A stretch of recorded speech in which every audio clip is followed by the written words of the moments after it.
चलिए, good morning सबको। भाग 4 कंप्लीट हो चुके थे, है ना। भाग 4 राज्य के नीति निदेशक तत्व, है ना। बहुत सारे लोग कहाँ चले गए, आज गायब दिख रहे हैं इधर। इधर भी सामने और कर बैठती है, ठीक, नंदनी, है ना। अब वो दो जने आपके उधर से, वो लोग अभी नहीं आए, है ना। ठीक, चलिए आज हम देखेंगे आपके भाग 4 का, बाद में जिसको हम लोग ऐड किए हैं, ठीक है। भाग 4 का, ठीक है। मूल अनुच्छेद चालू हो चुके हैं, है ना। हम लोग भाग 1 से पढ़ रहे हैं, भाग 4 तक हो चुके हैं। भाग 4 का आप लोग को अब जितने अनुच्छेद पढ़ाए हैं, अब धीरे धीरे आपको याद करना है, ठीक है।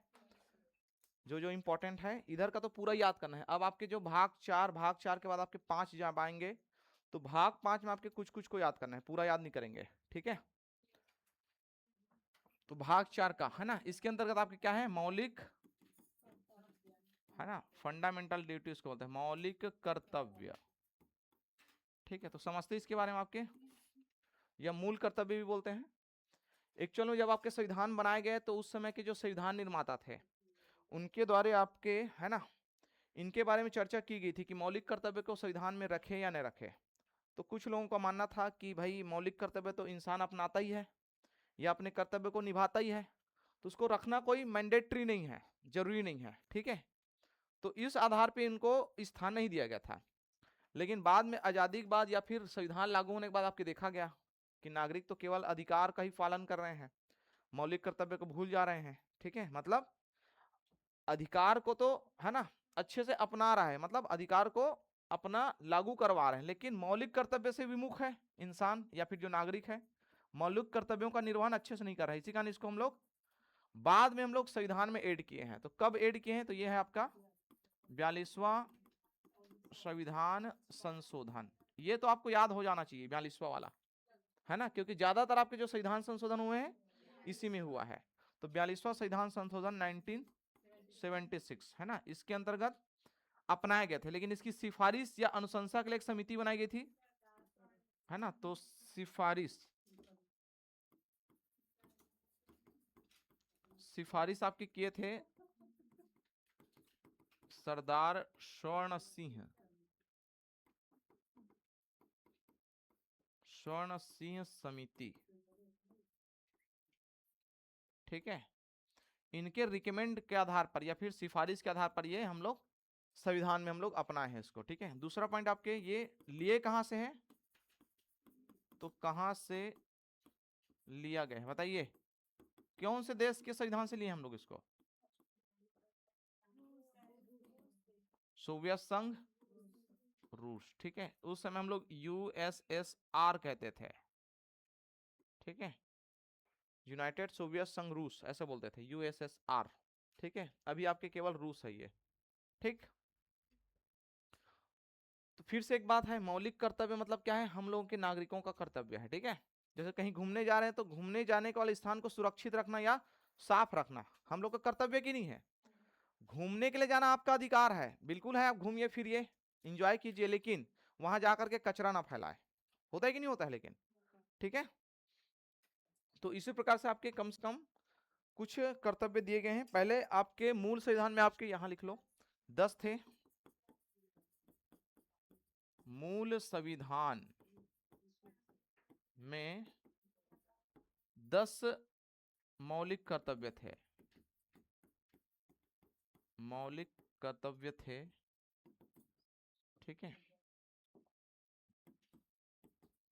बाद में 2002 में वही वाला आपके आर्टिकल कौन सा, 86वां संविधान संशोधन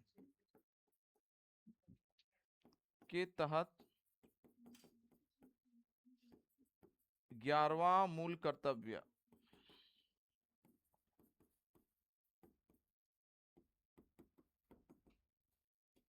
जोड़े गए, ठीक है, ठीक है। जिसमें क्या है बताइए, हाँ, इसको भी मैं कल बताया था ना कि इसको हम लोग 3 जगह सुधार किए हैं 86वां संविधान संशोधन के अंतर्गत। फिर से एक बार समझा रहा हूं, फंडामेंटल राइट के अंतर्गत हम लोग कहां रखे हैं, भाग, है ना, ये भाग 3 है ना भाई, भाग 3 फंडामेंटल राइट में कहाँ रखे हम लोग? 21 का में। ठीक है, उसके बाद आपके भाग 4 डीपीएसपी उसको बोलते हैं, directive principle of state policy, इसको कल देखे थे हम लोग। तो इसके अंतर्गत आप किस में रखे हैं? 45 के अंतर्गत इसकी व्याख्या की गई है ना, आर्टिकल 45 में। और ये हो गया आपके भाग 4 का, भाग 4 का। इसमें आपको, इसको बोलते हैं आपके फंडामेंटल ड्यूटी। ठीक है, इसमें आपके कहाँ है? तो ये आपके 11वां नंबर का आपका है। अच्छा, ये कौन से में है? मौलिक कर्तव्य कौन से आर्टिकल में है? तो 51 का, ये आप लिखेंगे ना, ध्यान रखेंगे। 51 का, ठीक है, 51 तक के हुआ था ना। तो 51 के बाद आपकी ये 51 का के अंतर्गत ये पूरा 11 मूल अधिकार है, सॉरी मूल कर्तव्य है। ठीक है, तो ये आपके क्या है? भाग 4 का में है ना 11वां, और ये 51 का में हम लोग इसको शामिल किए हैं। तो आपको ये आर्टिकल याद रखना है। ये आपके देखो 21 का फंडामेंटल राइट में याद आ रहा है, राज्य के नीति निर्देशक तत्व में आपके 45 के अंतर्गत व्याख्या है, और आपकी ये फंडामेंटल ड्यूटी मतलब मूल कर्तव्य में आपके 51 का में है ये। ठीक है, तो इस प्रकार से हम लोग 86वां संविधान संशोधन के अंतर्गत हम लोग 3 जगह बदलाव किए हैं, है ना भाई? ये आप याद रखेंगे। ये क्वेश्चन आपके आता है कि 86वां संविधान संशोधन के अंतर्गत हम लोग कहां कहां परिवर्तित किए हैं या बदलाव किए हैं। ठीक है,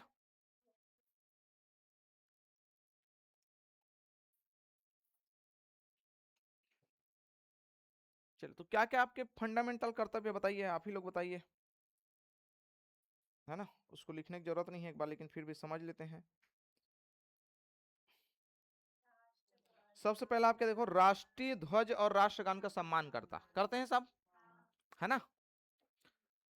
तो नहीं करते हैं तो आप लोग को सोचना पड़ेगा अपने आप में कि क्यों नहीं करते हैं, भारत के नागरिक होकर के।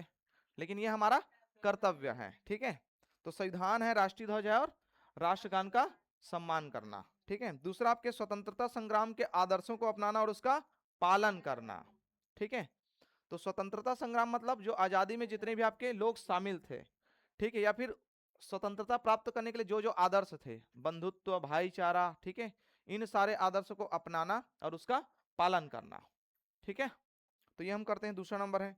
तीसरा आपके भारत की संप्रभुता, एकता और अखंडता को अक्षुण्ण बजाना बनाए रखना। फिर से एक बार बोल रहा हूं, भारत की एकता, अखंडता और, ठीक है, संप्रभुता को अक्षुण्ण मतलब रक्षा करना, उसका अक्षुण्ण बनाए रखना, एक बना करके रखना। मतलब ऐसे गतिविधि में हम शामिल नहीं रहेंगे जिससे देश की एकता और अखंडता या संप्रभुता को क्या हो, हानि पहुंचे। ठीक है, तो ये तीसरा नंबर है, देश की एकता, अखंडता और संप्रभुता को, है ना, अक्षुण्ण बनाए रखना या फिर उसकी रक्षा करना। ठीक है, फिर आपके चौथा नंबर है, ठीक है, देश की रक्षा करना और राष्ट्रीय सेवा के लिए तत्पर रहना। मतलब आह्वान किए जाने पर आपके देश की रक्षा करना, ये आपके बोला जाता है। मतलब अगर देश के राष्ट्रपति बोला जाएगा कि भाई अब युद्ध की स्थिति आ गई है, चलो युद्ध के लिए तैयार हो जाओ नागरिक, तो उस समय आपको जाना पड़ेगा। केवल सेना ही कर्तव्य थोड़ा अपनाएगा, समझ में आ रहा है ना? अगर हम लोग को जहां जरूरत पड़ेगा वहां भी हम लोग को कुछ ना कुछ कर्तव्य निभाना पड़ेगा। ठीक है, यही आपके बोला गया है इसमें। तो देश की रक्षा करना और राष्ट्रीय सेवा के लिए तत्पर रहना। उसके बाद आपके हैं, सभी लोगों के बीच आपके भाईचारा, है ना, और समरसता बनाए रखना, तथा महिलाओं का सम्मान करना। ठीक है, और उसके विरुद्ध जितने भी आपके रूढ़ी या प्रथा है उसका त्याग करना या उसको समाप्त करना। फिर से एक बार बोल रहा हूं मैं, भारत के सभी लोगों में आपके समरसता, भाईचारा बनाना, महिलाओं का सम्मान करना, और जो उनके हित होते हैं, महिलाओं के हित से संबंधित जुड़े हुए आपके जो रूढ़ी या प्रथा है, ऐसे पुराने प्रथा या रूढ़ियों को समाप्त करना। ठीक है, तो ये हम लोग की कर्तव्य है, या आप लोगों का कर्तव्य है। अब आप लोग तो सब महिला ही हैं, ठीक है, तो आप लोग इसको समझिए थोड़ा कि कैसे आपके रूढ़ी और प्रथा को खत्म करना है। आप लोग बढ़ाएंगे तो बढ़ेगा। एक्चुअल में देखो समाज में ना ज्यादातर जो रूढ़ियां और प्रथा को ना महिलाएं ही बढ़ाती हैं। आप सीधा आप देख लीजिए उसका उदाहरण। ठीक है, आप लोग अभी देखो जितना भी पढ़े लिखे हैं, जब तक पढ़े लिखे और साइंटिफिक बात करेंगे बहुत अच्छा लगेगा, लेकिन जैसे आपके टोना टोटका वाला काम रहेगा, महिला ही पहले आगे रहेगी। ठीक है, झाड़ा फुकवाक करने में या वो कुछ करने में। ठीक है, भले आप लोग अभी नहीं मानते हैं, लेकिन जैसे ही आपका, है ना, पारिवारिक माहौल में आप जाएंगे, है ना, जब, हाँ, और उसके बाद जब आपके खुद के ऊपर जब बीता हो, मतलब बीतते हैं, तो फिर उसके बाद आपके सब चीज को मानना पड़ता है। एक्चुअली मानने का कारण स्वयं का नहीं होता, सामाजिक दबाव के कारण होता है। या तो आपके घर वाले बोलेंगे जा रे फुकवा का, ठीक है, वो आपके ऊपर लागू होता है ना कि आप अगर मानते हैं तो, ठीक है। अगर जो नहीं मानता है वो, उसके ऊपर लागू होगा क्या? नहीं होगा। ठीक है, तो ये मानने और नहीं मानने के ऊपर है ये। ठीक है, और हो सकता है गोली दवा का कारण हो, तो गोली दवा छोड़ करके फूकवाना कभी, तो समझ में आएगा कि एक्चुअल में ठीक हो रहा है कि नहीं हो रहा है। हम लोग गोली दवा करते करते हम लोग फूकवाते हैं, तो हमको ऐसा लगता है कि गोली दवा का कारण नहीं हुआ है, उधर से हो रहा है जो भी हो रहा है, फूकने झाड़ने से। तो आप पहले सब चीज गोली दवा बंद कर दो, उसके बाद देखो फुकवा झड़वा करके, तो समझ में आएगा ना भाई कि एक्चुअल में उसका काम कर रहा है कि नहीं कर रहा है। ठीक है, तो इसी कारण आपके समाज में ये बोल देता है दवा भी जरूरी है और दुआ भी जरूरी है, नहीं बोलते हैं? तो दवा के साथ साथ दुआ, ठीक है, वो आपके लिए जरूरी है। ठीक है। उसके बाद आपके 6वां नंबर है भारत की समृद्ध सांस्कृतिक विरासत की रक्षा करना। ठीक है, जो हमको विरासत प्राप्त हो, कल बताया था, जो भी धरोहर है, विरासत है, संस्कृति है, वो सारे चीज को हम लोग संजो करके रखेंगे। ठीक है, उसका खंडन नहीं करेंगे। ठीक, ये सारी चीज है। प्राकृतिक पर्यावरण की रक्षा करना, सुधार करना, वन्य जीवों पर दया करना। समझ में आ रहा है? तो प्राकृतिक जीव जंतु है, पर्यावरण, इसकी रक्षा भी करना, और वन्य जीवों की रक्षा करना या प्राणी मात्र के बारे में सोचना। ठीक है, तो हम लोग तो आपके क्या है, हिंसावादी है भाई। जो लोग चिकन खा रहे हैं, ठीक है, मुर्गा खा रहे हैं, वो लोग अहिंसावादी हो सकते हैं हम लोग? बताइए, नहीं हो सकते हैं। ठीक है, तो चाहे कोई भी एक छोटा सा छोटा जीव हो, उसके बारे में आपके सोचना, उसके बारे में आपके दया आना चाहिए। ये गांधी जी के अहिंसा की नीति है, ये है ना, ध्यान रखेंगे। और जैन धर्म में भी लागू है, जानते कि नहीं जानते हैं? ठीक है, हाँ। तो अहिंसा मतलब होता है भी कि किसी भी प्रकार से किसी दूसरे व्यक्ति को कष्ट न पहुंचाना, इसको बोलते हैं आपके हिंसा। समझ में आ रहा है ना? केवल मारना पीटना हिंसा नहीं है। अगर आप किसी के बारे में गलत सोच भी रखे हैं, या उसके बारे में गलत सोच रहे हैं, या गलत हो जाए करके सोच रहे हैं, वो भी आपके क्या है, हिंसा है। ठीक है, मन वचन कर्म से अगर आप सोच रहे हो, या फिर जुबान से कि किसी के बारे में अगर गलत सोच रहे हो, तो वो क्या है, हिंसा है वो। जैसे अभी किसी के बारे में बैठे बैठे सोच रहे हो, ठीक है, ऐसा हो सकता है अपने दुश्मन के बारे में ऐसा हो जाए, उसका वैसा हो जाए, वो भी क्या है, हिंसा ही है। ठीक है, अब जिसके बारे में सोच रहे हो तो थोड़ा ठीक ठाक सोचो। ठीक है, तो उसके बाद आपके वैज्ञानिक दृष्टिकोण, मानवतावाद और जिज्ञासा और सुधार की भावना विकसित करना। मतलब समाज को ऐसे बनाना कि सभी का सोच कैसा हो, तार्किक हो और वैज्ञानिक दृष्टिकोण वाला होना चाहिए। फिर से वही आपके ज्यादातर रूढ़िवादी, या फिर आपके क्या बोलते हैं इसको, कर्मकांड वाला नहीं होना चाहिए। समझ में आ रहा है? क्या बोलेंगे इसको हम लोग, रूढ़िवादी, और एक प्रकार से धार्मिक कर्मकांड करते हैं, उसको क्या बोलते हैं, अंधविश्वास। हाँ, अंधविश्वास में हम लोग लिप्त ना हो। हमारी सोच कैसा होना चाहिए, तार्किक होना चाहिए और वैज्ञानिक दृष्टिकोण वाला होना चाहिए, थोड़ा वैज्ञानिक तरीके से सोचना चाहिए। समझ में आ रहा है? जैसे अभी आप बोले ना कि झड़वाना फुकवाना है, तो ये आपके क्या हो गया, अंधविश्वास हो गया कि नहीं हुआ, बताइए? ठीक है, तो थोड़ा तार्किक सोचना पड़ेगा हमको। ठीक है, उसके बाद आपके हैं सार्वजनिक संपत्ति की रक्षा करना और हिंसा से दूर रहना। यही आपके फिर से बात हो गए, जितने भी आपके सरकारी चीज है उसको बोलते हैं सार्वजनिक संपत्ति, चाहे वो हॉस्पिटल हो, स्कूल हो, रोड हो, कोई भी चीज हो। ठीक है, उद्यान हो, गार्डन हो, इन सब चीज की रक्षा करना। अब गार्डन घूमने के लिए गए, वहां का फूल तोड़ रहे हो आप लोग, नहीं होता है? होता है ना भाई, ये क्या है, एक प्रकार से नुकसान ही तो है ना। ठीक है, खेल वेल का मैदान है, वहां आप जा रहे हो, खेल वेल के सामान को तोड़ टाड़ रहे हो। सरकारी स्कूल में पढ़ रहे हैं, उसका चेयर वेयर को तोड़ टाड़ रहे हैं, नहीं होता है भाई? कॉलेज वॉलेज में नहीं करते हैं क्या बहुत सारे लोग, उर्दंगबाजी लोग? ठीक है, स्कूल में भी कर देते हैं, तो ये सारी चीज नहीं करना चाहिए। या सरकारी भवन वगैरह है, कल ही बताया था, सरकारी हॉस्पिटल है तो कोंटा कोंटा में थूका हुआ मिलेगा आपको, गुटखा पानी वाले लोग। होता है कि नहीं होता है? ठीक है, मतलब सब जगह का वही हाल है। मैं जितने भी सरकारी, केवल हॉस्पिटल की बात नहीं है, सरकारी अगर न्यायालय है, सरकारी हॉस्पिटल है, सरकारी स्कूल है, सरकारी कॉलेज है, सरकारी रेलवे है, कोई भी चीज हो, हम लोग उतना ज्यादा उसको क्या नहीं देते हैं, ठीक है, इज्जत नहीं देते हैं या सम्मान नहीं देते हैं, जबकि वो हमारे लिए बनाया गया है। पब्लिक प्रॉपर्टी होता है कि नहीं होता है? वो हमारे टैक्स से तो बनाया गया है उसको, और हम ही लोग बर्बाद कर रहे हैं। तो इन सारी चीज को सोचना पड़ेगा हमको। हम्म, हाँ, गांव में ये सोचते हैं कि सरकार का पैसा है, एक्चुअली सरकार का नहीं भाई, हमारा ही टैक्स का पैसा है। आप हर चीज में टैक्स नहीं दे रहे हैं, बताइए, पेन खरीदते उसमें भी आपका टैक्स है, सरकार को आप टैक्स दे रहे हैं। समझ में आ रहा है? छोटे छोटे चीज भी अगर आप खरीद रहे हैं, सुई से लेकर के आपके जो हवाई जहाज बनता है भारत में, उन सब में आपके टैक्स लगा हुआ है। जो भी चीज अगर आप खरीदेंगे, ये कपड़ा लत्ता जो भी आप पहने, सब चीज, पेन कॉपी बैग, सब चीज आपके क्या है, टैक्स फ्री है क्या? नहीं है ना भाई, सरकार क्या ले रहा है, टैक्स ले रहा है। तो इन चीज का पैसा कहाँ है, हमारा ही पैसा है ना। तो ये चीज आप ध्यान रखेंगे। ठीक है, इसको मैं आप लोग को सेंड कर दूंगा, है ना, इसको लिख लेना हो सके तो सार्वजनिक संपत्ति की रक्षा करना और हिंसा से दूर रहना, ठीक है।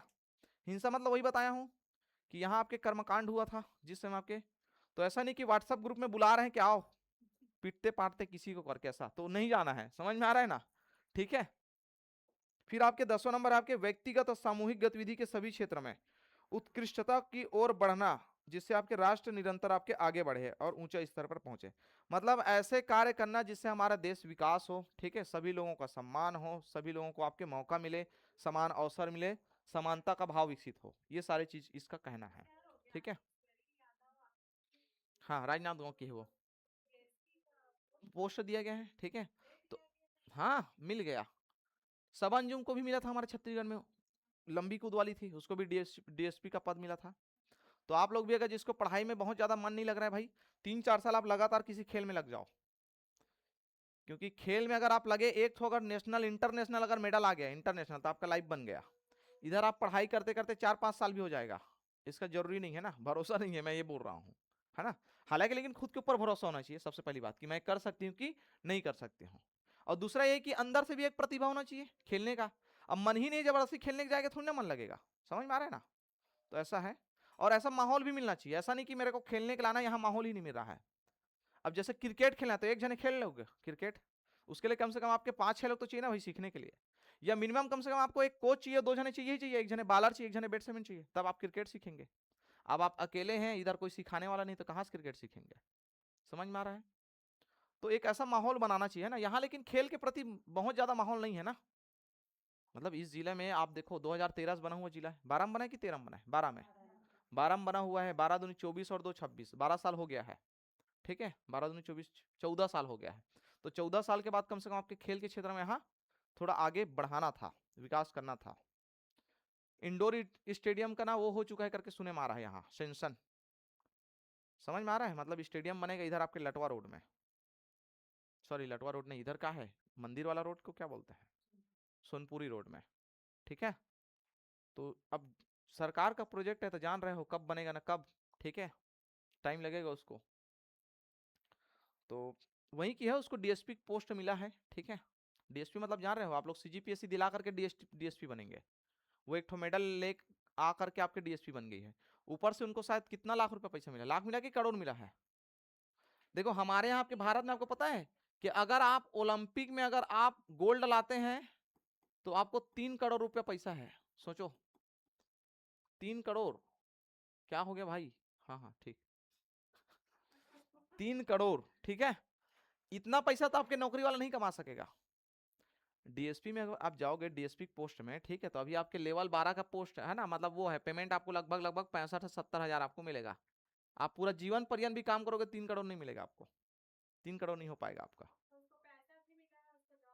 हाँ जॉब भी मिलेगा, और दूसरा पॉइंट ये है कि ये तो भारत सरकार देगा 3 करोड़, राज्य सरकार आपके अलग अलग राज्य सरकार अलग से देता है, हमारे छत्तीसगढ़ सरकार हो सकता है 1 करोड़ देगा आपको। और उसके बाद आपको दुनिया भर का फिर आपको वो मिल जाएगा, फ्रेंचाइजी वगैरह, एड वगैरह मिलता है।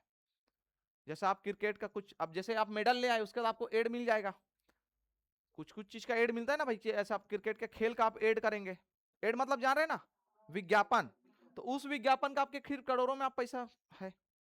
दूसरा ये कि अगर ये डीएसपी का पोस्ट मिला तो ये आपके काम नहीं करेंगे, डीएसपी का भले पोस्ट दिए हैं लेकिन ये जा करके जमीनी स्तर पर आपके पुलिस का काम नहीं करेगी, ये अपने खेल क्षेत्र में ही आगे बढ़ेगी। ये पोस्ट मिलना अलग बात है, लेकिन अपने ही क्षेत्र में ही आगे बढ़ेगी ये, इसको काम वाम नहीं, पेमेंट बाकायदा मिलते रहेगा, सम्मान भी मिलेगा, समझ में आ रहा है। तो ये चीज होता है इसमें, ठीक है। तो थोड़ा थोड़ा आपको है ना खेल वेल में भी थोड़ा ध्यान देना है आप लोग को, जिसको लगता है भाई, ऐसा जरूरी नहीं है, ठीक है। तो इस प्रकार से ये हो गया आपके 10वां नंबर था। 11वां नंबर दिए हम लोग जोड़े हैं, क्या चीज है, हाँ क्या बोलते हैं 11वां नंबर बताओ, इसको भी थोड़ा देर बंद करो, है ना। हाँ, 6 से 14 वर्ष तक के बच्चों को निःशुल्क और अनिवार्य शिक्षा, है ना। तो ये हमारा भी कर्तव्य है, कल भी बताया था, ये हमारा कर्तव्य है, अगर हम लोग एज अ नागरिक हैं तो हमारे आसपास में अगर 6 से 14 वर्ष के बच्चे हैं, पढ़ाई वढ़ाई अगर नहीं कर रहे हैं, आपके गांव में अगर है, तो वो आपकी जिम्मेदारी है उसको कहाँ भेजना, स्कूल तक भेजना, उसका नामांकन करवाना, उसके माँ बाप को समझाना, अगर उसके माँ बाप नहीं तो आपके उसके टीचर को समझाना, टीचर अगर नहीं समझ रहे तो गांव के आपके जो मुखिया है या सरपंच है उसको जवाबदेही तय करना। अब हम ही लोग अगर पढ़े लिखे हो करके अगर नहीं कर रहे हैं, ठीक है, तो उस कंडीशन में कैसे बनेगा काम? बनेगा क्या? नहीं बनेगा। ठीक है, तो इस चीज को आपको समझना है। ठीक है, तो इस प्रकार से आपकी क्या है, ये 11 मूल कर्तव्य है। ठीक है, समझ में आया मूल कर्तव्य क्या है? तो उसको लिख लेना, मैं भेज दूंगा आप लोग को, है ना। हालांकि मूल कर्तव्य से क्वेश्चन ये वाला बस पूछता है, बस इसकी सिफारिश कितने किया था, कब लागू हुए हैं और किस देश से हम लोग लिए हैं, ये 3 क्वेश्चन के अलावा इसमें से नहीं पूछता है। ठीक है, सबसे ज्यादा इसको पूछता है सरदार स्वर्ण सी समिति, किस किस समिति के अनुशंसा के आधार पर इसको लागू किए हैं, तो सरदार स्वर्ण सी समिति। ठीक है, और दूसरा आपके कहां से लिए, तो रूस से लिए हैं, और बाद में लिए हम लोग देखो 1976 में। ठीक है, दूसरा क्वेश्चन ये आता है कि मूल संविधान में कितने मौलिक कर्तव्य थे, तो 10 थे। अभी वर्तमान में कितने पूछेंगे, तो 11। ठीक है, तो ये हो गया आपके भाग 4 का। ठीक है, चलिए आगे चलते फिर आपके भाग 5। ऊपर कर दे, लिख लिए थे ना। ठीक, चले भाग 5 मोस्ट इंपॉर्टेंट।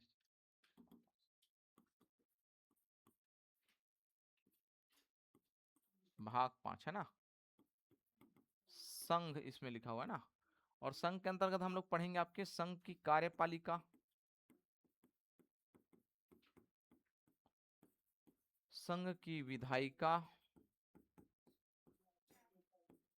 संघ की न्यायपालिका, और इसी में एक अलग से पोस्ट होता है जिसको बोलते हैं आपके CAG, कंट्रोलर और ऑडिटर जनरल, है ना, नियंत्रक एवं महालेखक परीक्षक, है ना, नियंत्रक एवं महालेखक परीक्षक, ये ध्यान रखेंगे, इसके बारे में हम लोग आपके चर्चा करेंगे, है ना। तो मोस्ट इंपॉर्टेंट आपके भाग 5, इसी के बारे में पूरा डिटेल पढ़ेंगे हम लोग। ठीक है, ये आपके आर्टिकल कहां से कहां तक है, अनुच्छेद 52 से लेकर के आपके 151 तक के। ठीक है, लगभग लगभग 100, है ना, 100 हो गया ना। ठीक है, एक से अगर मैं 11 करूंगा तो कितना होगा, 11 हो गया ना भाई। ठीक है, 99 हुआ कि 100 हुआ, हाँ ठीक है, आपके 100 होगा, 100 आर्टिकल है इसमें, है ना। तो इन 100 आर्टिकल में से कम हमको मान के चलो कि 100 तो पढ़ना ही है पूरा, कुछ छूटेगा आपको, है ना। 101 हो गया क्या, 101 हो गया, है ना। हाँ हाँ, एक ज्यादा है, 101 हो गया, आप 99 बोले ना स्टार्टिंग में, है ना। हाँ, तो 101 हो गया। ठीक है, 101 आर्टिकल है इसके अंतर्गत। ठीक है, तो इसमें से आपके 101 में से कम हम लोग पढ़ेंगे तो सबको, है ना, कुछ छूटेगा 5-10 आसपास, लेकिन याद आपको कम से कम आपको बहुत सारे रखना है इसमें, क्योंकि मूल जो पूरा संविधान है इसी के ऊपर बेस्ड है। इसमें आपके देखो पूरा सरकार कैसे चलता है, नियम कानून कैसे बनेंगे, ठीक है, देश में चुनाव कैसे होते हैं, इन सारे चीजों के बारे में हम इसमें पढ़ेंगे आपके। ठीक है, कौन किस पद पर रहता है, कैसे कार्य करते हैं। ठीक है, मतलब सरकार कैसे चलती है, सरकार की विधायिका कैसे चलती है, संसद और न्यायपालिका कैसे काम करते हैं, इनके बारे में पूरा पढ़ेंगे हम लोग। ठीक है, और यही तीनों क्या है, सरकार का अंग है, पढ़ते हैं हम लोग भाई, 3 अंग के अंग होते हैं ना सरकार के, कार्यपालिका, विधायिका और न्यायपालिका। ठीक है, ये CAG है, इसका काम होता है कि ऑडिट करने का काम। ऑडिट मतलब होता है कि भारत सरकार के पास जितना पैसा आता है एक वित्तीय वर्ष में, और उसको जो खर्चा करते हैं, तो जो आया हुआ पैसा है और जो खर्चा किए गए हैं उसको दोनों को ऑडिट करते हैं। ऑडिट मतलब होता है आपके जांच करना कि जो खर्चा हुआ है, जो पैसा आया है वो आपके बराबर हो रहा है या ठीक से हो रहा है कि नहीं हो रहा है, या संविधान के अनुसार हो रहा है कि नहीं हो रहा है। ठीक है, ये सारे चीज। तो देखते हैं आपके कार्यपालिका, तो कार्यपालिका आपको मिलेगा आर्टिकल आपके 52 से लेकर के आपके है ये 77 तक। ठीक है, विधायिका आपको मिलेगा 78 से लेकर के आपके है 122 तक। न्यायपालिका में मिलेगा आपको, नहीं 123 है ये। ठीक है, 123 क्या है, अध्यादेश। हाँ, और उसके बाद आपके न्यायपालिका आपको मिलेगा, ये आर्टिकल है ना, ध्यान रखेंगे 52 से 77, 78 से 123, और ये है आपको 124 से लेकर के आपके 147, 147। ठीक है, और उसके बाद आपको मिलेंगे ये आपके सीएजी। सीएजी आपको मिलेगा आर्टिकल 148 से 151 तक के, ये ठीक है।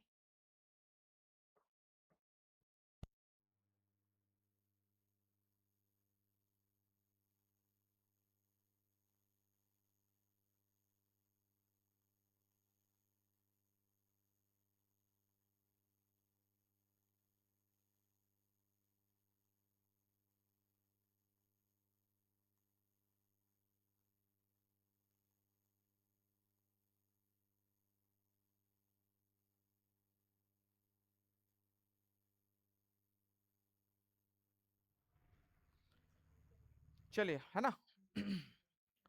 संघ, संघ के अंतर्गत आपके अनुच्छेद 52 से 151 तक के, ठीक है। इसके अंतर्गत हम लोग पढ़ेंगे कार्यपालिका। कार्यपालिका के बारे में बता चुका हूं हम लोग को। कार्यपालिका मतलब कौन, जो एक्चुअल में काम करते हैं, पूरा सरकार इसी के माध्यम से चलता है ना। कार्यपालिका के दो अंग बताए थे मैं, या दो रूप होते हैं, स्थायी और अस्थायी। अस्थायी के अंतर्गत कौन आते हैं, पूरा मंत्री परिषद, ठीक है। विधायिका, विधायिका मतलब होता है आपके संसद, संसद को ही बोलते हैं हम विधायिका, क्योंकि विधि निर्माण का काम कौन करता है, संसद करता है। न्यायपालिका मतलब आपके कोर्ट है, न्यायालय, ठीक है, न्यायालय है ये, ठीक है, ठीक है। कार्यपालिका को थोड़ा और विस्तार दे लेते हैं, इसके अंतर्गत हम लोग क्या क्या पढ़ेंगे, ठीक है। इधर मैं लिखा देता हूं। सबसे पहले हम पढ़ेंगे आपके राष्ट्रपति के बारे में, क्योंकि स्थायी कार्यपालिका में यही है ना, अस्थायी कार्यपालिका में आपके सबसे प्रमुख व्यक्ति यही है।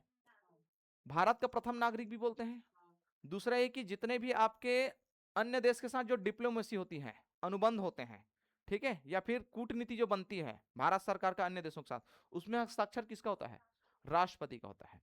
हालांकि हमारे यहाँ के काम करने वाले जो प्रमुख व्यक्ति है, प्रधानमंत्री होता है, ठीक है, लेकिन सारा आपके हस्ताक्षर है, सब चीज में नाम किसका रहेगा, राष्ट्रपति का रहता है। मतलब संवैधानिक रूप से जो प्रमुख कौन हो गए, राष्ट्रपति, लेकिन कार्यपालिक रूप में वो आपके प्रमुख कौन होते हैं, प्रधानमंत्री, ठीक है। तो राष्ट्रपति है, ये हम लोग पढ़ेंगे आपके आर्टिकल कहां से कहां तक है, 52 से 62, है ना। 52 से आपके 61 है, 61 है। दूसरा आपके हैं उपराष्ट्रपति, वाइस प्रेसिडेंट, ये आपको मिलेगा आपके 62 से 67 तक के, ठीक है। नहीं 68 है इसमें, 68, ठीक है। उसके बाद आपके बीच में कुछ आर्टिकल मिलेंगे जो आपके राष्ट्रपति उपराष्ट्रपति से संबंधित है। इसको थोड़ा इधर लिखते हैं, है ना।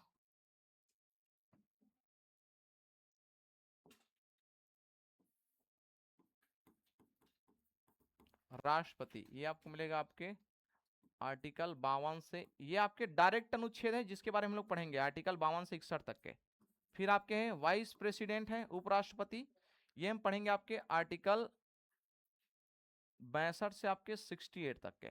फिर बीच में कुछ आर्टिकल मिलेंगे जो इन दोनों के कार्य से संबंधित मिलेंगे आपको, ठीक है, राष्ट्रपति और उपराष्ट्रपति के। उसके बाद आपके कार्यपालिका,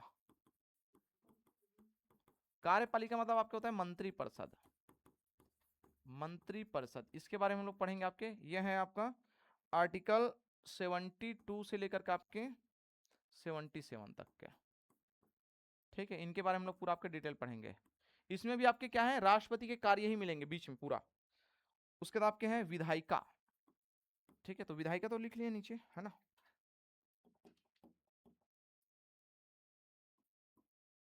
इन चीजों के बारे में हम पढ़ेंगे, ठीक है। राष्ट्रपति आर्टिकल 52 से 61 तक के, ठीक है। उसके बाद आपके 62 से आपके 68 तक के उपराष्ट्रपति है। फिर उसके कार्यपालिका, कार्यपालिका मतलब मंत्री परिषद, केंद्र सरकार की मंत्री परिषद, ठीक है। उसके बाद आएंगे हम लोग आपके विधायिका में, ठीक है, ये आपके 78 से, ठीक है। तो चलिए आपके एक एक का फिर डिटेल करते हैं अपन, ठीक है। भाग 5 संघ के बारे में, है ना। तो राष्ट्रपति के बारे में देखेंगे सबसे पहले आपके, ठीक है। तो आगे चलते हैं फिर।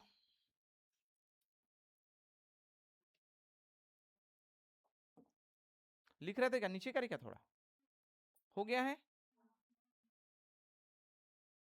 राष्ट्रपति, उपराष्ट्रपति, वाइस प्रेसिडेंट लिखा है ना वो।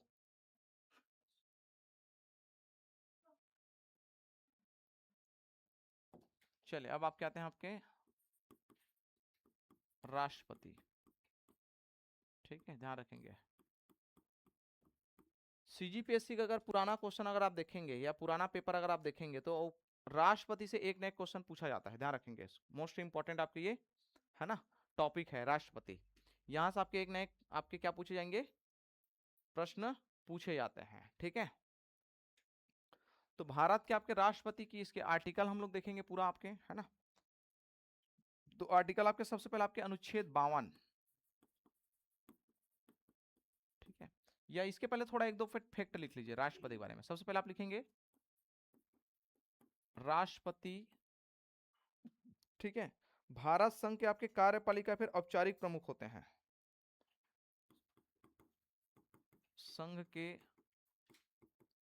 कार्यपालिका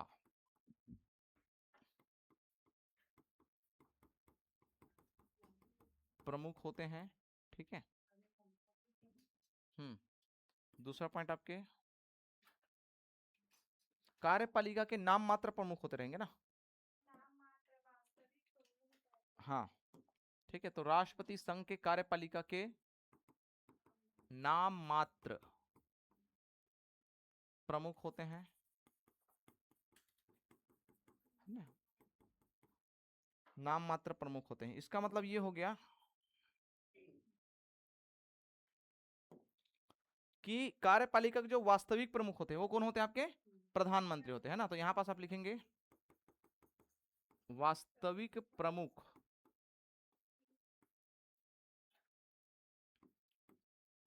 पीएम होते हैं ना, प्रधानमंत्री होते हैं। ठीक है,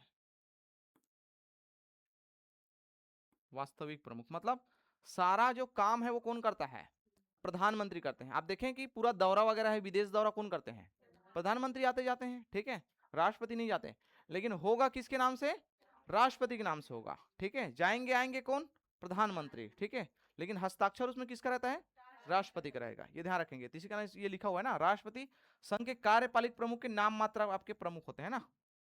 दूसरा ये कि राष्ट्रपति संवैधानिक प्रमुख होता है, या संघ का लिख लेना, संघ का संवैधानिक प्रमुख, मतलब संविधान में इसको प्रमुख बोला गया है, संवैधानिक प्रमुख होते हैं। ठीक है, मतलब संविधान के अनुसार मुखिया कौन होगा, देश का मुखिया राष्ट्रपति होगा संविधान के अनुसार। ठीक है, ध्यान रखेंगे। ये हो गया आपके। फिर आपके आते हैं तीसरा नंबर आपके, राष्ट्रपति संघ के कार्यपालिक के नाम मात्र प्रमुख होते हैं, इसको याद रखेंगे आप, वास्तविक प्रमुख कौन होते हैं। या दूसरा क्वेश्चन आपके आते हैं कि संघ की कार्यपालिक शक्ति का, है ना, संघ की कार्यपालिक शक्ति, नाम मात्र शक्ति किसके ऊपर निहित होती है, तो राष्ट्रपति के ऊपर, लेकिन वास्तविक शक्ति किसमें निहित होती है, तो प्रधानमंत्री में। और अगर प्रधानमंत्री ऑप्शन में नहीं देगा तो आपको लेना है मंत्रिपरिषद। ठीक है, वास्तविक, है ना, शक्ति किसमें निहित होता है, तो या तो ऑप्शन में आपको प्रधानमंत्री देगा या फिर आपके मंत्रिपरिषद। तो जो भी आपके देंगे, दोनों देंगे तो प्रधानमंत्री लेना है, हालांकि दोनों नहीं देता है वो, देगा तो या तो एक ही देगा। तो ऑप्शन के आधार पर आपको क्या करना है, उत्तर में जाना है। अगर ऑप्शन में प्रधानमंत्री देंगे तो प्रधानमंत्री लेना है। ठीक है, संघ की वास्तविक शक्ति किसमें निहित होती है, तो या तो मंत्रिपरिषद देगा या फिर प्रधानमंत्री देगा। ठीक है, तो ऑप्शन के आधार पर चूज करना है आपको। ठीक है, ध्यान रखेंगे, क्वेश्चन पूछा जाता है ना। नेक्स्ट चलते हैं आपके आगे। ठीक है, इसको लिख लो आपके, संघ की कार्यपालिक शक्ति, है ना। इसको तो हम लोग आर्टिकल में हम लोग पढ़ेंगे ही पढ़ेंगे, है ना। इसको आपको सीधा आर्टिकल में लिखो इसको।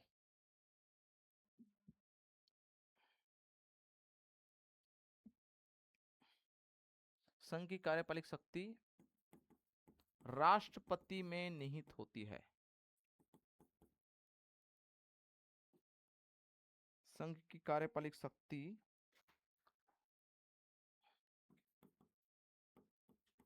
राष्ट्रपति में निहित होती है। ठीक है। और यहीं पास एक शब्द अगर दे देगा, संघ की कार्यपालिक वास्तविक शक्ति, या फिर संघ की वास्तविक शक्ति किसमें निहित होती है, तो मंत्रिपरिषद या फिर प्रधानमंत्री में। ठीक है, ध्यान रखेंगे। तो संघ की कार्यपालिक शक्ति राष्ट्रपति में निहित होती है, लेकिन अगर वास्तविक शक्ति पूछेंगे तो प्रधानमंत्री में। इसको लिख लो यहीं पास आपके, वास्तविक शक्ति मंत्रिपरिषद दे सकता है, या फिर आपको मंत्रिमंडल भी दे सकता है, या फिर आपके प्रधानमंत्री दे सकता है। ऑप्शन के आधार पर आप आंसर लेंगे। संघ की वास्तविक शक्ति किसमें निहित होती है, ठीक है, तो ये होता है आपके मंत्रिपरिषद, या देगा आपको मंत्रिमंडल, या फिर आपको देगा प्रधानमंत्री। कहाँ डबल लिखा है? अच्छा हाँ, राष्ट्रपति में निहित होती है ना, इसको आप हटा दो। ठीक, चलिए अब आप कहते हैं सीधा आर्टिकल में। ठीक है, आर्टिकल के अंतर्गत आपके क्या क्या है, तो सबसे पहले आप कहते हैं आर्टिकल 52,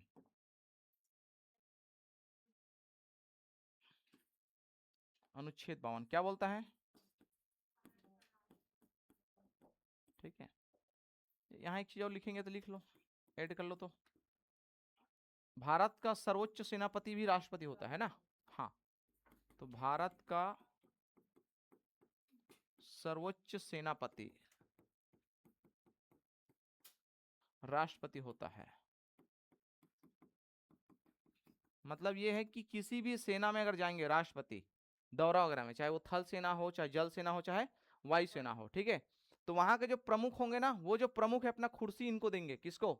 भारत के राष्ट्रपति को। समझ में आ रहा है? ये ध्यान रखेंगे। तो इसको बोला आपके भारत का सर्वोच्च सेनापति। जैसे एक जिले का सबसे प्रमुख कौन होता है? कलेक्टर होता है। कलेक्टर अगर किसी विभाग के दौरा में जाता है तो ऑलरेडी वो जो विभाग के जो प्रमुख है उसको अपने कुर्सी से खड़े होना पड़ेगा। समझ में आ रहा है? ये चीज है। अब होना नहीं होना उसकी व्यक्तिगत मामला है, लेकिन आपकी वो एक सम्मान की दृष्टि से आपको खड़े होना पड़ेगा। ठीक है, हाँ क्या पूछ रहे थे? कौन? चांसलर, वो आपके उस, अच्छा हाँ, ये इसमें इसके बारे में पढ़ेंगे हम लोग। तो केंद्रीय जितने भी आपके विश्वविद्यालय होंगे उसके आपके पदेन कुलपति होता है, वो तो आगे पढ़ेंगे हम लोग इसके बारे में। हाँ, केंद्रीय विश्वविद्यालय का, जैसे हमारे छत्तीसगढ़ में केंद्रीय विश्वविद्यालय है, क्या है? गुरु घासीदास विश्वविद्यालय। तो वहां आपके ऑलरेडी आपके क्या है? वाइस चांसलर होते हैं, उप सभापति। लेकिन जो चांसलर होते हैं, ठीक है, जिसका आपके कुलपति बोलते हैं, वो आपके कौन होते हैं? राष्ट्रपति होते हैं। मतलब ये है कि राष्ट्रपति आएंगे तो आपके वो पदेन चांसलर कराएंगे ना, कुलपति कहलाएंगे वो।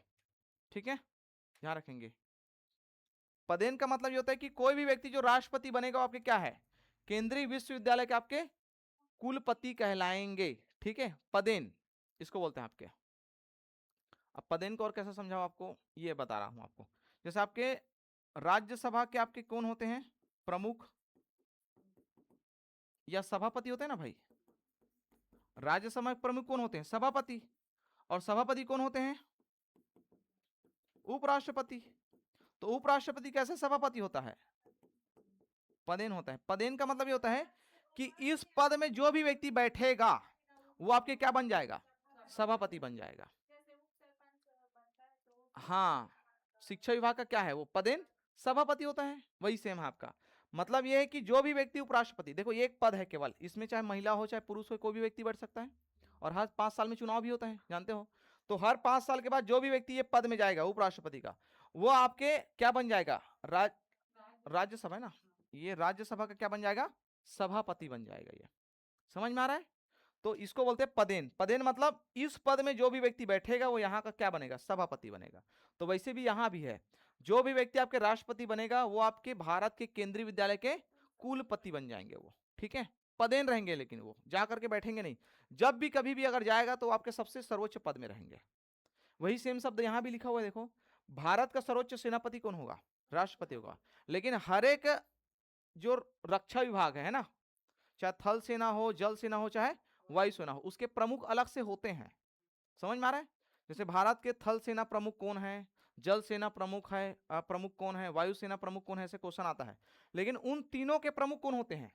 राष्ट्रपति होते हैं। मतलब कभी भी अगर राष्ट्रपति जाएंगे तो वो जो प्रमुख होंगे जिस भी सेना का, चाहे थल सेना हो, जल सेना हो, वो अपना कुर्सी किसको देंगे? राष्ट्रपति को देते हैं। ये समझ में आ रहा है? इसका मतलब ये लिखा हुआ है, भारत का सर्वोच्च सेनापति कौन होता है?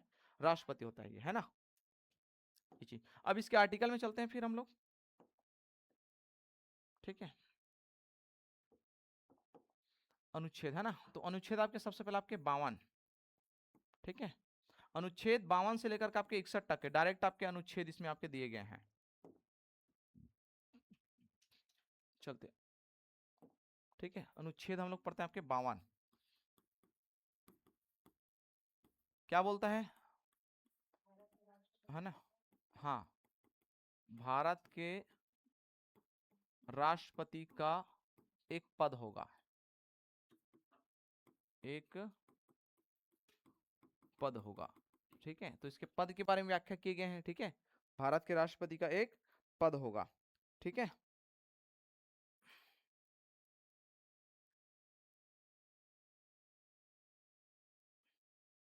उसमें लिखा हुआ है कि ना भारत के राष्ट्रपति का पद होगा और यहाँ कभी भी रिक्त नहीं होगा, यह पद कभी भी रिक्त नहीं होगा, ठीक है। तो क्यों नहीं होगा, तो ऐसी व्यवस्था बना करके रखें कि नहीं होगा, ठीक है। जैसे उदाहरण के रूप में बता रहा हूं, अगर किसी राष्ट्रपति का आकस्मिक मृत्यु हो जाती है तो जिस दिन मृत्यु होगा मृत्यु के तुरंत बाद ही आपके ना, अभी देखो उसका क्रियाक्रम हुआ या ना रहा ना हुआ रहे, तुरंत आपके उपराष्ट्रपति क्या बन जाते हैं, राष्ट्रपति बन जाते हैं। शपथ वपथ नहीं लेंगे, डायरेक्ट आपके पदेन होता है वो। जैसे ही आपके राष्ट्रपति का डेट होगा उपराष्ट्रपति क्या बन जाते हैं, पदेन राष्ट्रपति बन जाते हैं वो, ठीक है, तुरंत। और तो इसका पद खाली हुआ क्या, नहीं हुआ। अब आप ध्यान रखिए, अगर राष्ट्रपति है प्रेसिडेंट है ना, उपराष्ट्रपति का पद खाली, अभी चुनाव नहीं हुआ है मान के चलते हैं, ठीक है।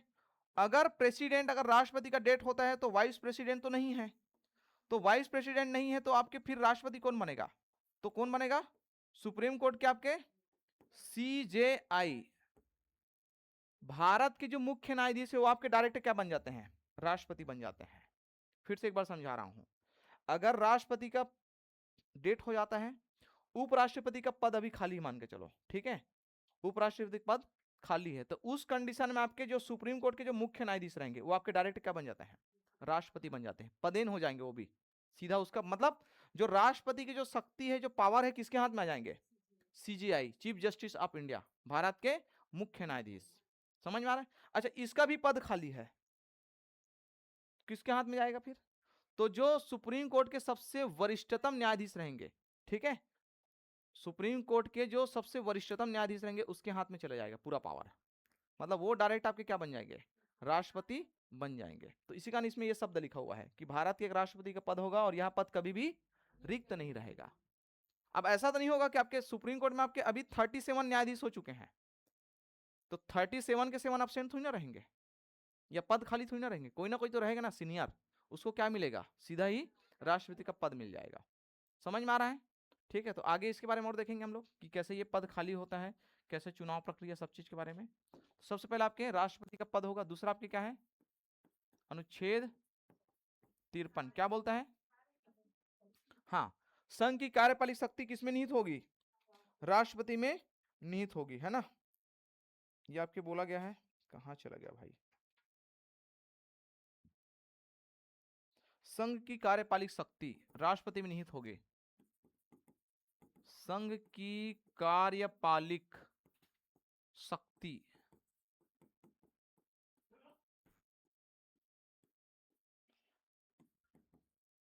राष्ट्रपति में निहित होगी,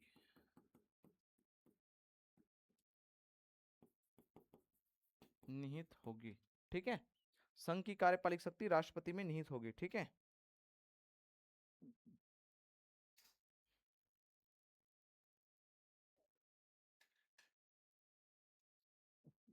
मतलब है, इसका मतलब क्या हुआ बताइए,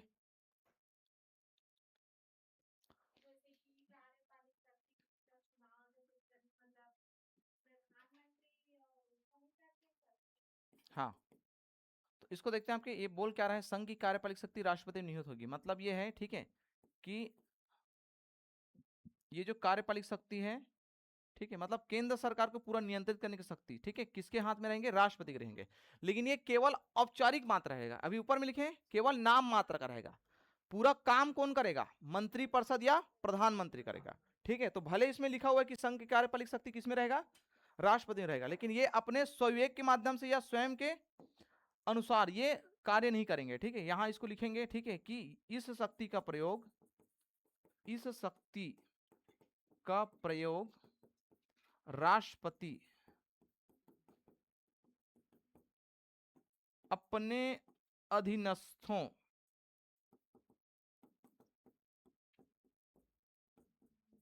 ठीक है, अपने अधीनस्थों के माध्यम से करता है। ठीक है, और यहां पास जो अधीनस्थ शब्द है वो आपके हैं मंत्रिपरिषद के लिए, मंत्रिपरिषद की सलाह से। ठीक है, ये ध्यान रखेंगे। मतलब कोई भी काम राष्ट्रपति करेगा तो एक दो काम को छोड़ करके, आगे पढ़ेंगे हम लोग राष्ट्रपति कार्य में, एक दो काम को छोड़ करके सारे काम किसके सहायता से करेगा, वो मंत्रिपरिषद। मतलब मंत्रिपरिषद जो बोलेगा, मंत्रिपरिषद जो सुझाव देगा या जो सलाह देगा उसको राष्ट्रपति मानने के लिए बाध्य होगा। ये कोई भी काम करेंगे अपने स्वविवेक से नहीं करेंगे, मतलब खुद के दिमाग से नहीं करेंगे, कुछ को छोड़ करके ना, कुछ कार्य इसके स्वविवेक करेंगे, लेकिन बाकी सारे काम आपके किसके सहायता से, मंत्रिपरिषद के सहायता से करेंगे। तो यही शब्द वाले लिखा हुआ है कि संघ की कार्यपालिक शक्ति किसमें निहित होगा, राष्ट्रपति में, लेकिन इस शक्ति का प्रयोग वो अपने अधीनस्थों के माध्यम से करेंगे। ठीक है, अधीनस्थों के माध्यम से करेंगे। ठीक, ये ध्यान रखेंगे। और अधीनस्थ कौन है, तो मंत्रिपरिषद है, या फिर अलग अलग आपके और सरकारी व्यक्ति भी हो सकते हैं, जैसे आपके केंद्र शासित प्रदेश में आपके उपराज्यपाल हो सकते हैं, वो उसके अधीनस्थ हैं। समझ में आ रहा है। चंडीगढ़ जैसे आपके केंद्र शासित प्रदेश है, वहां आपके उच्चायुक्त होते हैं, उच्चायुक्त नहीं बोलते, सॉरी, उसको हम बोलते हैं आपके मुख्य आयुक्त, उसके माध्यम से आपके करते हैं। तो फिर से एक बार समझिए, 52 नंबर बोलता है कि राष्ट्रपति क्या होगा, एक पद होगा। बस इतना याद रखना ना कि राष्ट्रपति का पद किसमें है, तो आर्टिकल 52 में। दूसरा आपके कार्यपालिक शक्ति किसमें है, तो आर्टिकल 53 में। ठीक है, तो संघ की कार्यपालिक शक्ति, संघ मतलब होता है केंद्र सरकार, केंद्र सरकार की पूरी कार्यपालिक शक्ति किसमें निहित होगा, राष्ट्रपति में। ठीक है, लेकिन इन कार्यपालिक शक्ति का प्रयोग वो किसके माध्यम से करेंगे, अपने अधीनस्थ, और अधीनस्थ के अंतर्गत आप कहते हैं मंत्रिपरिषद। मतलब पूरा काम राष्ट्रपति मंत्रिपरिषद के सलाह से ही करेगा। समझ में आ रहा है। तो इस प्रकार से आपकी इसकी व्यवस्था बनाई गई। ठीक है, आगे हम पढ़ेंगे इसके आपके निर्वाचन के बारे में, निर्वाचन प्रक्रिया, शपथ, उसके कार्यकाल, ठीक है, महाभियोग, इन सब के बारे में हम पूरा आगे पढ़ेंगे इसमें। ठीक है, उसके हटाने की प्रक्रिया क्या है इसके बारे में। ठीक है, चलिए ठीक, थैंक यू फिर।